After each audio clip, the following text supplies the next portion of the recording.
Hi, எல்லோருக்கும் வணக்கம். Welcome to உங்கள் நான் கமல் ஹாசன்.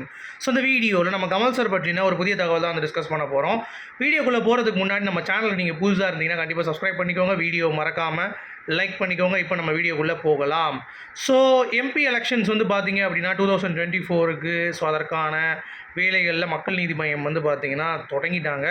ஸோ கமல் சாருடைய கட்சி வந்து 6 வருட காலம் முடிந்து 7ஆம் வருடம் வந்து ஆரம்பிக்க போகுது பிப்ரவரி மந்தில்.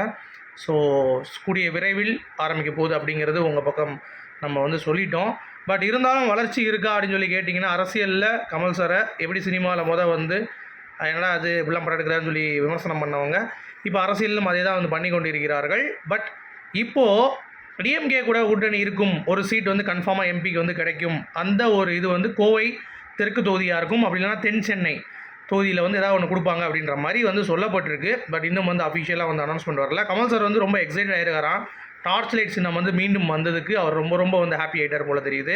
ஸோ அதனாலேயே இன்னும் டிஎம்கே ஒரு சீட் கன்ஃபார்ம் பண்ணிட்டாங்க அப்படின்னா கன்ஃபார்மாக எம்பியாக கமல் சார் வந்து உள்ளே உட்காந்துருவார், ஒரு எம்பி சீட் கன்ஃபார்ம் அப்படிங்கிற மாதிரி லோக்கலில் எல்லாருமே வந்து இப்போ வந்து பேச ஆரம்பிக்கிறாங்க. ஸோ கமல் சாருக்கு வந்து கிடச்சிச்சுன்னா, ஏன்னா போன வட்டம் வந்து கோவை தெற்கு தொகுதியில் வந்து பார்த்திங்கன்னா இந்த எலெக்ஷன்ஸில் நம்மளோட எலெக்ஷன்ஸில் வந்து ரொம்ப சொற்ப வாக்குகள் தான் தோத்தார். ஸோ அப்படி இருக்கப்போ அந்த இம்பேக்ட் வந்து இருக்கும் அப்படின்றதுனால டிஎம்கே முடிவு பண்ணியிருக்கு அப்படின்ற மாதிரி சொல்கிறாங்க. ஸோ கண்டிப்பாக வந்து ஜெயிப்பதற்கான ஒரு வாய்ப்பு ரொம்ப ஜாஸ்தியாக இருக்குது. ஸோ அவர் ஆனார் அப்படின்னா எம்பி வேறு லெவலில் ஒரு இம்பேக்ட் வந்து பார்த்திங்கன்னா நம்ம இதுக்கு இருக்கும் அப்படிங்கிறத நான் வந்து இங்கே தெரிவிச்சுக்கிறேன். ஸோ வெயிட் பண்ணி பார்ப்போம். ஸோ கூட்டணிக்கான அறிவிப்பு கண்டிப்பாக வந்து இருக்கும் அப்படிங்கிறது தான். சரியா, அடுத்து நிறைய பேருக்கு வயிறு எறிய ஆரம்பிச்சிருச்சு பிஜேபிக்காரங்களுக்கெல்லாம். இப்போயே சொல்ல ஆரம்பிச்சிட்டாங்க, என்னப்பா அவர் வந்து என்னப்பா பண்ண போகிறாரு, என்ன பண்ணிடுவார் அப்படின்ற மாதிரி. அது வந்து பண்ணதுக்கப்புறம் கேளுங்க, இப்போயே வந்து கேட்கக்கூடாது அப்படிங்கிறது தான் நம்மளுடைய பாயிண்ட்டு. ஸோ வெயிட் பண்ணி பார்ப்போம். அடுத்து KGF 1, KGF 2 இந்த படங்களில் அசோக் அப்படின்னு சொல்லிட்டு வசனம் எழுதுபவர், அவர் வந்து கமல் சாரை பற்றி ரொம்ப புகழ்ந்து பேசியிருக்கார். அவர் வந்து ஒரு தாய் தான் சினிமாவுக்கு, சினிமா மக்களுக்காக படைக்கப்பட்டிருக்கார் அவர். ஸோ ரெண்டுமே அவர் வந்து நல்லா பண்ணிகிட்ருக்காரு. ஸோ கண்டிப்பாக வந்து மக்களுக்கான சேவையிலும் வந்து சிறந்து திகழ்வார். அது மட்டும் இல்லை, படமில் வேறு லெவலில் வந்து பண்ணிகிட்ருக்காரு. ஸோ செம அப்படின்ற மாதிரி வந்து புகழ்ந்து சொல்லியிருக்காரு. அது மட்டும் இல்லாமல் ஏற்கனவே நான் சொன்ன மாதிரியே KGF டைரக்டரும் வந்து பார்த்தீங்கன்னா கமல் சாரை அப்ரோச் பண்ணியிருக்காரு, பிரசாந்த் நீலம் அப்படிங்கிறது அப்டேட். ஸோ அதுவும் வந்து இருக்குது. KS 237 238 அப்படிங்கிறது தெரியல, பட் வேறு லெவலில் ஒரு விஷயம் வந்து இருக்குது அப்படிங்கிறது பார்க்க முடியுது. KS 237 வந்து கூடிய விரைவில் பிரம்மாண்ட அறிவிப்பு அதை பற்றி வரும் அப்படிங்கிற மாதிரியும் வந்து அன்பறிவு மாஸ்டர்ஸ் வந்து சொல்லியிருக்காங்க. அதான் அந்த படத்துடைய டைரக்டர் அவங்க தான். ஸோ அவங்க வந்து சொல்லியிருக்காங்க. ஸோ கூடிய விரைவில் அந்த க்ரூ யார் யார் வர போகிறாங்க அப்படிங்கிறதெல்லாம் வந்து அறிவிக்க போகிறாங்க. அது 2024 தான் ஸ்டார்ட் ஆக போகுது ஷூட்டிங்கு. கண்டிப்பாக வந்து அது லேட் ஆயிரும். 2025 தான் வந்து ரிலீஸ் பண்ண போகிறாங்க அப்படிங்கிறதுனால. பட் அந்த கேஸ்ட் ஃபைனல் எல்லாம் வந்து பண்ணியிருக்காங்க அப்படின்ற மாதிரி சொல்லப்படுது. ஸோ அதை பற்றின தகவல் வந்து சொல்கிறேன், ஓகேங்களா. அடுத்து லோகேஷ் கனகராஜும் ஸ்ருதிஹாசன் அவர்களும் இணைந்து ஒரு ஆல்பம் வந்து பார்த்திங்கன்னா வந்து பண்ண போகிறாங்க அப்படிங்கிறது நம்ம சொல்லியிருந்தோம். RKFI ப்ரொடக்ஷனில் ஒரு ஸ்டில் இன்றைக்கும் வந்து ரிலீஸ் ஆகிருந்துச்சு, ரெண்டு பேரும் கை கோர்த்துட்டு பின்னாடி போகிற மாதிரி. ஸோ பார்க்குறதுக்கு நல்லா இருந்தது, ஃபுல்லாக பிளாக் பேக்ட்ராப்பில் நல்லா இருக்குது பார்க்குறதுக்கு.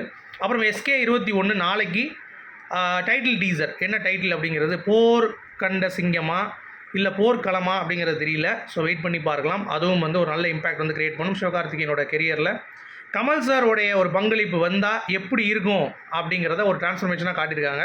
ஸோ அதுவும் வந்து நம்ம பார்க்குறதுக்கு வெயிட் பண்ணிகிட்ருக்கேன். அடுத்து நியூஸ் ரீடர் ரத்னா அவர்கள் லேட்டஸ்ட்டாக வந்து பார்த்திங்கன்னா ஒரு இன்டர்வியூவில் பேசியிருக்காங்க. கமல் சாரை நான் பார்த்துட்டு இருக்கும் பொழுது ஒரு நாள் டப்பிங் நான் போயிருந்தேன். அப்போ வந்து திடீர்னு வந்தார் டக்குன்னு டப்பிங் ஸ்டுடியோக்குள்ளே. பார்த்தோன்னே அப்படியே ஃப்ரீஸ் ஆகிட்டு என்ன பேசுகிறதுனே தெரில. ஏன்னா அவ்வளோ தூரம் ஒரு உழைப்பு போட்ட ஒரு மனுஷன் என்கிட்ட வந்து அப்படி நின்று ஒரு கருத்துக்கள் சொல்கிறது, இப்படி பேசுங்க அப்படி பேசுங்கன்னு சொல்லும் பொழுது எனக்கே வந்து கூஸ் பம்ஸ் ஆகிடுச்சு. நான் கொஞ்ச நாள் லிட்டரலாக வந்து பார்த்துட்டு இருந்தேன், நான் கண்டிப்பாக காண்பது என்ன கனவா நினைவா அப்படின்ற மாதிரிலாம். ஸோ பயங்கரமாக இருந்தது அப்படின்ற மாதிரி வந்து அவங்க சொல்லியிருக்காங்க. சரிங்களா. ஸோ எல்லாருமே கமல் சார்னாலே கூஸ் பம்ஸ் தானே அப்படிங்கிறது தான் பாயிண்ட்டு. அடுத்து மகாநதியில் கமல் சார் வந்து அந்த பொண்ணை பார்த்துட்டு அழும் பொழுது MS பாஸ்கர் அவர் வந்து செட்டில் இருந்தாராம்.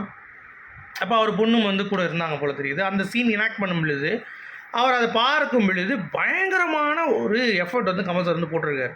அப்படியே புல்லரிக்கும்பாங்கள்ல, நாடி நரம்பெல்லாம் வந்து அப்படியே ஸ்தம்பித்து போகும்பாங்கள்ல, அந்த மாதிரியான ஒரு சீக்வன்ஸ். அப்போ என்ன பண்ணிட்டாராம் MS பாஸ்கர் வந்து அவர் பொண்ணு இருந்தாங்கல்ல, அவரை கட்டி பிடிச்சிட்டாராம் நறுக்குன்னு போயிட்டு. MS பாஸ்கர் ஒரு பொண்ணு, அவருடைய பொண்ணையே என்னடா இப்படி நடிக்கிறான் அந்த மனுஷன் ஐயோ அப்படின்னு சொல்லிட்டு அவர் அறியாமே வந்து பார்த்திங்கன்னா அந்த சீனில் இன்வால்வ் ஆகிட்டு, அதாவது எமோட் பண்ணுறதுல கமல் சார் மாதிரி ஒரு நடிகன் அப்படிங்கிறது வந்து பார்த்தீங்கன்னா இப்போ நான் வந்து பார்க்கல அப்படின்ற மாதிரி எம்எஸ் பாஸ்கரே வந்து சொல்லியிருக்காரு. அது மட்டும் இல்லாமல் நான் இந்த அளவுக்கு நடிக்கிறேன் அப்படின்னு காரணம் வந்து என்னுடைய ஆசான் கமல் தான் அப்படின்றத வந்து அவர் வந்து மென்ஷன் பண்ணியிருக்காரு. ஸோ அவ்வளோ ஒரு சீனியர் ஆர்டிஸ்ட்டு கமல் சாரை வந்து பார்த்தீங்கன்னா இந்த அளவுக்கு வந்து புகழ்வது அப்படிங்கிறது வந்து பார்த்தீங்கன்னா கமல் சாருக்கு கிடைத்த ஒரு வெற்றி தான் இது. சரிங்களா? அதுவும் எம்எஸ் பாஸ்கர் மாதிரி ஒரு பெக்குலரான ஒரு ஆர்டிஸ்ட்டு கமல் சாரை வந்து பார்த்தீங்கன்னா இந்த அளவுக்கு வந்து நோட் பண்ணி சொல்லும் பொழுது அது பார்ப்பதற்கு ரொம்ப அற்புதமாக இருந்தது. ஸோ உங்களுடைய கருத்துக்கள் சொல்லுங்கள். மீண்டும் நாளை இன்னொரு வீடியோ சந்திப்போம். அது வரைக்கும் குட் பை.